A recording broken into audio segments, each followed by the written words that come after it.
This is a video showing the different technologies that I use during the process of constructing my own product. To start with, I researched lots of different existing music magazines, such as NME and Acoustic.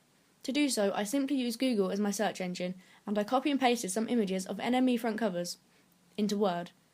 I then went on a website called Prezi, which allowed me to make up my own mind map on the target audience of my magazine. After this, I went on another website called SurveyMonkey. This is where I made my questionnaire consisting of 15 different questions. I emailed my questionnaire to people from my target audience and used Microsoft Excel to tabulate the data that I received. I then presented the graphs on PowerPoint. After all the research, I began to make my own magazine. Firstly, I went on Google and researched dark brown backgrounds. I found a colour that I liked, however it was too plain and didn't look professional enough, so I went on Format Picture and changed the gradient to give it different tones. I chose my 4 original photos and I edited them. With the front cover image, I went on to Fireworks and cut out the background with the lasso and eraser tool. It was still a bit rough around the edges, so I used the blur tool, with a rather low tolerance, to make it look better on the dark background. With the second image, I liked the background, so I kept that in, but I changed the contrast and brightness of the image on Publisher.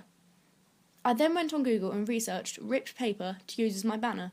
However, there were no orange ones, so I had to go on to Fireworks and use the eyedrop tool to get the orange colour from my other banner, and then I used fill to put the colour into the new banner.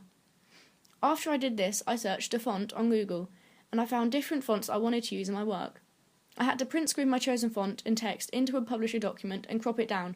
I then used the recolor effect on there to make it transparent, to get rid of the white background, and once I had got the text to the size I wanted, I recoloured it to make it white and fit in with my colour scheme.